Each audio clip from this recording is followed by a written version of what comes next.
আমি যখন ছোট ছিলাম, মানে আমার ওই স্কুল জীবনের কথা বলছি, তখন ফ্রাইড রাইস, বিরিয়ানি এই কথাগুলো কিন্তু খুব কমই আমরা শুনতাম বা আমাদের কোনো খাদ্য আলোচনায় খুব কমই উঠে আসতো। আমাদের ছোটোবেলায় তখন আমাদের বন্ধু বান্ধবদের জন্মদিনের পার্টি হতো, আর সেই পার্টিতে কিন্তু চাউমিন, লুচি, আলুর দম, একটু ভালো হলে কষা মাংস বা কেউ কেউ ভাত, মাংস, যেরকম বাঙালি রান্না হয় সেরকমই করতো। না, ফ্রাইড রাইস যে একেবারে করতো না তা কিন্তু না, তবে সংখ্যায় কিন্তু খুব কমই ছিল। কি বন্ধুরা, আমি কি কথাগুলো ভুল বলছি? এই ধরো 25-30 বছর আগের কথা আমি বলছি। তখন আমাদের মা কাকিমারা রান্না জানতো না এটা তো না, কিন্তু ফ্রাইড রাইস বিরিয়ানি রান্নাটা যে এত চটজলদি হয়ে যায় সেটা বোধহয় জানতো না। আর তখন কিন্তু বিয়েবাড়িতে এই এখনকার মতন ফ্রাইড রাইস বিরিয়ানি এতটা অ্যাভেলেবেল ছিল না, এটা আমরা সবাই জানি। আর যদি সেই সময় কোনো নিমন্ত্রণ বাড়িতে পাতে ফ্রাইড রাইস মিলতো, সে যে কি আনন্দ হতো।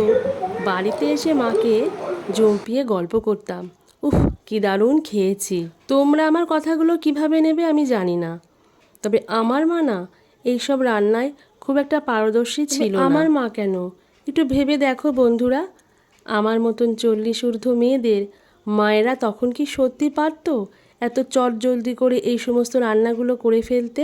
আসলে সত্যি কথাটা কি জানো তো, যেটা আমার মনে হয়, আর্থিক সঙ্গতি থাকলেও ওই রান্নাঘরে রান্নার উপযুক্ত সঙ্গতিটা কিন্তু একদমই ছিল না। যেমন লাইটার দিয়ে টুক করে গ্যাসটা জ্বালিয়ে নেওয়া বা মিক্সিতে টুক করে মশলাটা করে নেওয়া, তবে এর পাশাপাশি এটাও মানতে হবে ঠিক সেই সময় ফ্রাইড রাইস বিরিয়ানির যে মূল্যায়ন ছিল আজকের দিনে কিন্তু একদমই নেই। এই দেখো না, রাস্তাঘাটে, প্ল্যাটফর্মে, ছোটোখাটো যে কোনো দোকানে সহজেই অল্প মূল্যেই মিলবে ফ্রাইড রাইস বিরিয়ানি, তেমনই অল্প পরিশ্রমে ঘরেও মিলে যায়। এই যেমন আমার বড় মেয়ের আবদারে আমাকে বিকালবেলায় বসিয়ে দিতে হলো কি না ও বিরিয়ানি খাবে, তাই কাজের থেকে ফিরেই মেয়ের আবদার রাখতে এই পড়ন্ত বেলায় আমিও চলে গেলাম রন্ধনশালায়। আর এটা তো আমরা দেখি যে লাইফে কিন্তু সাইকেলিংটা মাস্ট।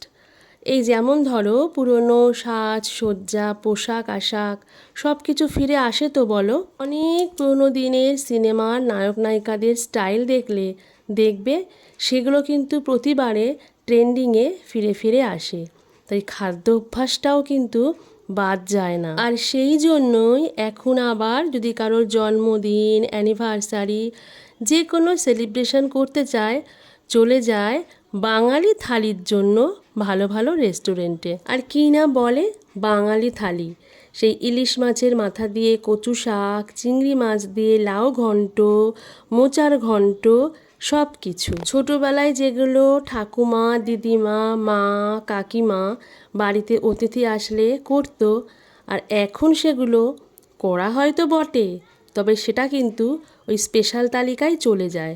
মানে ধরো আজকে তোমার বাড়িতে কি হলো, মোচার ঘন্ট বা চিংড়ি মাছ দিয়ে লাউ ঘন্ট, তো ওটা হয়ে যাবে আজকের স্পেশাল ডিশ। তাই এখন যদি কোনো অনুষ্ঠান বাড়িতে ফ্রাইড রাইস, বিরিয়ানি এগুলো রান্না হয়, এগুলো নতুন কিছু না, কিন্তু যদি কোনো অনুষ্ঠান বাড়িতে চিতল মাছের মুইঠা বা তেলকই রান্না হয়, সেটা হয়ে যায় ভেরি ভেরি স্পেশাল। না না, আমি কোনো ডিবেটে যাচ্ছি না কোনটা ভালো কোনটা খারাপ, আমার কাছে সবটাই ভালো। আর আমার কি মনে হয় জানো, আমরা বোধহয় সে জেনারেশান যারা একসাথে ইংলিশ, একসাথে বাঙালি, একসাথে ইটালিয়ান, একসাথে চাইনিজ সবটাই বানাতে পারি। তবে আমাদের পরবর্তী জেনারেশান ওই লাউ ঘন্ট, মোচার ঘন্ট, শুক্তো কতটা বানাতে পারবে সে বিষয় কিন্তু একটু সন্দেহের অবকাশই আছে। বেশিরভাগ ছেলে মেয়েকেই তুমি জিজ্ঞাসা করবে কি খেতে ভালোবাসো, বলবে কন্টিনেন্টাল। বাপরে, আমার তো উচ্চারণ করতে গিয়েই জিভটা আটকে যাচ্ছিল। তবে হ্যাঁ, উচ্চারণে আমার জিভটা আটকালে কি হবে, রান্নায় হাতটা আটকালে কিন্তু চলবে না। তাই সকালবেলায় আবার লেগে পড়লুম বিরিয়ানির সৎ ভাই ফ্রাইড রাইস রান্না করতে, কারণ ওই এক মেয়েদের আবদার। কিন্তু এই বিরিয়ানি বলো আর ফ্রাইড রাইসই বলো, এই রান্নাগুলো কিন্তু খুবই সহজসাধ্য হয়ে গেছে এই ফোনের দৌলতে। আমাদের স্কুল টাইমে না, আমার মনে হয় আমরা খুব একটা রান্নাঘরে যেতামই না। আর তখন আমাদের এই রান্নার সহযোগী বলতে ওই শনিবার দিন বর্তমান কাগজে কিছু রেসিপি দেওয়া হতো, সেগুলোই দেখতাম। কিন্তু না, ওই দেখে তো রান্নাঘরে যাওয়ার সাহস আমরা তো কেউ দেখাইনি। কিন্তু এখনকার দিনের ছেলেমেয়েরা, মানে 6, 7, 8-এ পড়া ছেলেমেয়েরাও রান্নাঘরে ঢুকে পড়ে আর খুব সহজেই বিভিন্ন রান্না করে ফেলে।